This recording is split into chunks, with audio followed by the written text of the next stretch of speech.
Hello मेरे प्यारे दोस्तों, सबको नमस्कार। आप सभी लोगों का स्वागत है भार्गव कैरियर इंस्टीट्यूट में। मैं विष्णु स्वरूप भार्गव आज पुनः आप लोगों के बीच में एक नए प्लेलिस्ट अपने डीएलएड प्रथम सेमेस्टर के भाइयों एवं बहनों के लिए लेके आए हैं।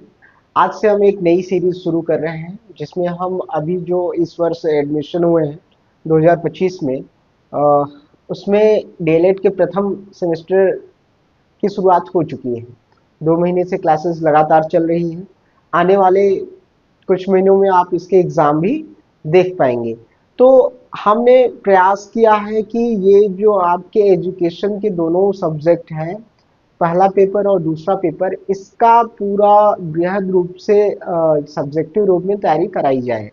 तो डीएलएड के प्रथम सेमेस्टर के अपने दोस्तों और साथियों के लिए हम प्रारंभ कर रहे हैं अपनी नई सीरीज।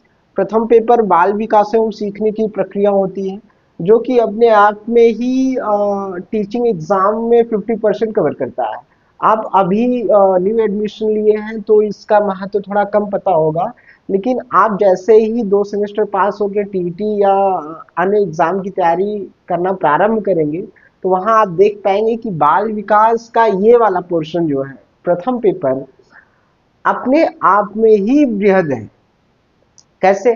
क्योंकि यहाँ आपको टोटल बाल विकास से संबंधित टॉपिक्स हैं, इसके साथ साथ इसमें अधिगम भी है, बुद्धि भी है, व्यक्तित्व भी है, अभिप्रेरणा भी है। मतलब 5 महत्वपूर्ण टॉपिक, जहां से प्रश्न सदैव टेट में, प्राथमिक शिक्षक भर्ती परीक्षा में और आपके डीएलएड एग्जाम में तो है ही, लेकिन आपको ये बात समझनी पड़ेगी कि आपका ये प्रथम सेमेस्टर कितना महत्वपूर्ण आपके लिए है। इस पे हम चर्चा करेंगे। चलिए आते हैं। तो हम लोगों का जो पहला पेपर है बाल विकास एवं सीखने की प्रक्रिया, इसका पहला अध्याय आपके सिलेबस में दे रखा हुआ है। अकॉर्डिंग टू पीएनपी, जो पीएनपी सिलेबस निर्धारित की है, उसमें आपका जो पहला टॉपिक है वो है बाल विकास का अर्थ, आवश्यकता एवं क्षेत्र। देखिए, डीएलएड जो है वो प्राथमिक कक्षाओं को पढ़ाने के लिए एलिजिबिलिटी क्राइटेरिया प्रोवाइड करती है। तो यहाँ पे सारी बातें जो हम करेंगे वो बच्चों को लेके करेंगे। अपने को समझना पड़ेगा कि हर बच्चा कैसे सीखता है। हर बच्चे की सीखने की क्षमता जो होती है अलग अलग होती है। हर बच्चा अलग अलग तरीके से सीखता है। सबके लिए एक ही मेथड से हम पढ़ा नहीं सकते। तो ये सारी चीज जानने के लिए हम लोगों को 4 सेमेस्टर में 8 एजुकेशन के सब्जेक्ट हैं। प्रथम और द्वितीय पेपर आपके एजुकेशन के ही होंगे। तो उसमें इस पे बृहद चर्चा होगी और आने वाले 2 वर्षों में आप ये बड़ी बात अवगत हो पाएंगे कि एक बच्चे का डेवलपमेंट किस प्रकार होता है, वो बच्चा सोचना किस प्रकार से प्रारंभ करता है, उसका विकास किस प्रकार से होता है, चाहे वो शारीरिक विकास हो, चाहे मानसिक विकास हो, संज्ञानात्मक विकास हो, भावनात्मक विकास हो, नैतिक विकास हो, सारे विकास की चर्चा हम लोग यहाँ पे करेंगे। तो पहले टॉपिक की बात करें तो जैसे ही पहला अध्याय हम पढ़ते हैं तो यहाँ 3 चीजें निकल के आती हैं कि जो ये बच्चे का विकास है, बाल विकास है, उसका अर्थ क्या है, आवश्यकता हम लोगों को क्यों पड़ती है और किन किन क्षेत्रों में इसको हमको जानना है। डिस्क्रिप्टिव है तो आप चाहें तो इसके प्रॉपर नोट्स बना सकते हैं ताकि आपको रिवीजन करने और पुनः पढ़ने के लिए वीडियोस ना देखना पड़े। तो आप कॉपी और पेन लेके प्रॉपर नोट्स भी तैयार करते चलिए। यहाँ से कैसे प्रश्न आते हैं अंत में हम उसके बारे में भी बात करेंगे कि एग्जाम में कैसे प्रश्न आपको देखने को मिलेंगे। तो सर्वप्रथम हम समझते हैं कि बाल विकास का अर्थ क्या है। सारी बात यही है। देखिए, यहाँ जो चीजें हैं आपको आपके पूरे सिलेबस में, बाल विकास के सिलेबस में, इसी परिभाषा पे कार्य हम लोग करने वाले हैं। कैसे? आइए जानते हैं। बाल विकास से अर्थ है बच्चों के शारीरिक विकास। किसका? बच्चों का शारीरिक विकास, मानसिक विकास, सामाजिक विकास, भावनात्मक विकास, बौद्धिक विकास, जो जन्म से लेके किशोरावस्था तक होती है। कहाँ तक? जन्म से लेके किशोरावस्था तक होती है।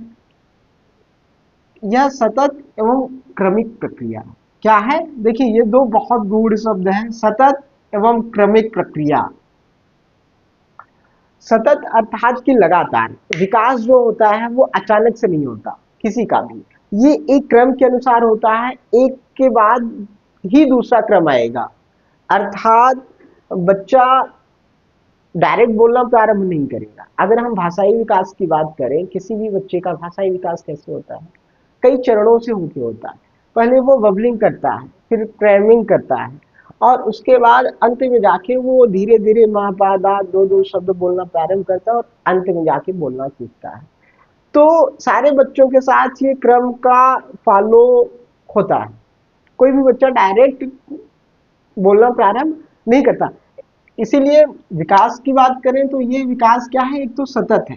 सारे विकास, चाहे वो आपका शारीरिक विकास हो जाए, है ना, चाहे वो बच्चे का मानसिक विकास हो, चाहे आपका भावनात्मक, चाहे सामाजिक, चाहे बौद्धिक विकास, वो लगातार होता है बच्चों का, बीच में कभी रुकता नहीं, कंटिन्यूअस वो सतत प्रक्रिया है। दूसरी चीज क्रमिक प्रक्रिया है, एक क्रम के बाद ही दूसरा क्रम आता है, क्रम कभी ओवरलैप एक दूसरे को नहीं करते हैं। सभी बच्चों के विकास में वो प्रक्रिया फॉलो होती है। तो यहाँ बात आ गई जन्म से किशोरावस्था तक, अर्थात यहाँ एक बात निकल के आई कि हम लोगों को जो पढ़ना है वो सिर्फ और सिर्फ जन्म से लेके किशोरावस्था तक पढ़ना है। आपको सबसे पहले पढ़ना है कि शैशवावस्था, जन्म से, जन्म हुआ बच्चे का, उसके बाद शैशवावस्था प्रारंभ हो जाता है। उसके बाद हम लोग पढ़ेंगे बाल्यावस्था, और उसके बाद हम पढ़ेंगे किशोरावस्था। इन तीन चरणों के बाल विकास को हम पढ़ेंगे कि बच्चों का विकास इन तीन चरणों से होकर कैसे गुजरता है, और हर चरण की अपनी अपनी खूबियां हैं। हर स्टेप में, हर सामाजिक विकास हो जाए, मानसिक विकास हो जाए, बौद्धिक विकास हो जाए, सब एक क्रम में होते हैं। इससे संबंधित बहुत सारे सिद्धांत, बहुत सारे विद्वानों के हम लोग यहाँ पढ़ने वाले हैं। तो बाल विकास की हम लोगों को आवश्यकता क्यों पड़ी, बाल विकास को समझने की आवश्यकता हम लोगों को क्यों पड़ी? इसलिए कि हर बच्चे का व्यक्तिगत विकास करने में ये सहयोग हम लोगों को देता है। सारे बच्चों का इंडिविजुअल डेवलपमेंट हम करवा पाए, उन बच्चों के विकास को हम समझ पाए, तो ये बाल विकास का अध्ययन हम लोगों को जो है ये जानने में मदद करता है हर बच्चे के बारे में। दूसरा, बच्चे की मानसिक एवं बौद्धिक क्षमता को समझना, कि बच्चा, सारे बच्चों का विकास जो होता है एक क्रम से होता है।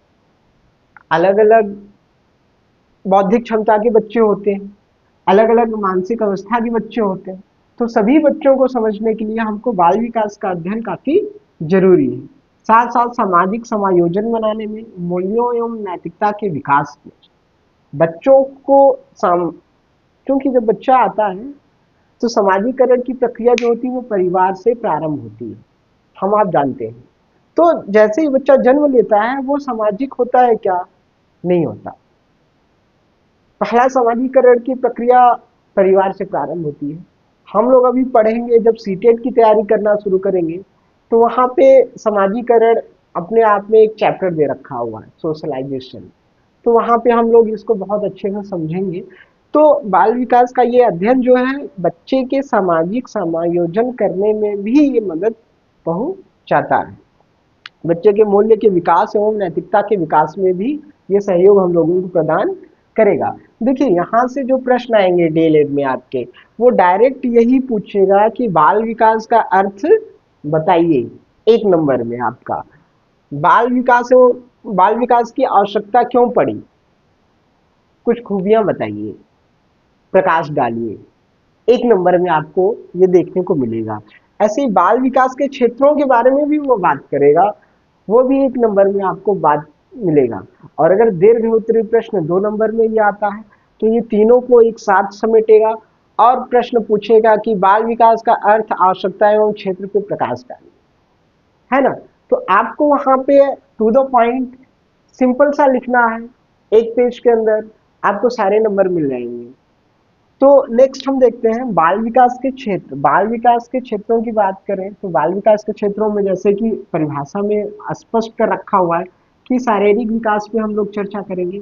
संज्ञानात्मक विकास, कॉग्निटिव डेवलपमेंट, बच्चे का मानसिक विकास किस प्रकार से होगा, वैज्ञानिकों ने जो अपने मत दिए हैं, जो अपने एक्सपेरिमेंट किए हैं, वो सब यहाँ पे हम सीखेंगे।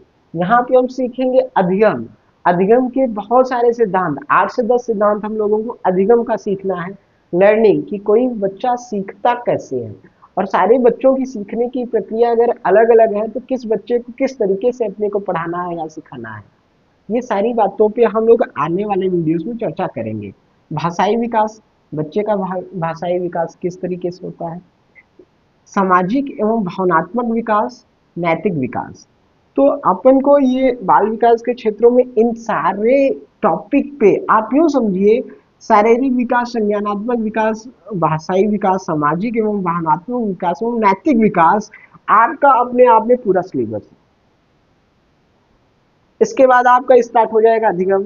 अधिगम हम सीखेंगे उसके बाद आप लोगों को आ जाएगी बुद्धि। बुद्धि हम लोग पढ़ेंगे। उसके बाद आप आ जाएगा व्यक्तित्व, पर्सनालिटी डेवलपमेंट, वो हम लोग पढ़ेंगे। फिर उसके बाद अभिप्रेरणा आ जाएगा, मोटिवेशन, वो हम लोग पढ़ेंगे। तो अपने आप में आप अगर हो सके तो जाके प्रीवियस ईयर यूपी टेट का आप पेपर कहीं से उठाइएगा, या किसी प्राथमिक शिक्षक भर्ती का उठाइएगा, या गूगल करिएगा सिंपल सा। आपको आपके डीएलएड के प्रथम सेमेस्टर के प्रथम पेपर से आपको 10 से 12 सवाल मिल जाएंगे। तो आप इसकी महत्वपूर्णता को समझिए।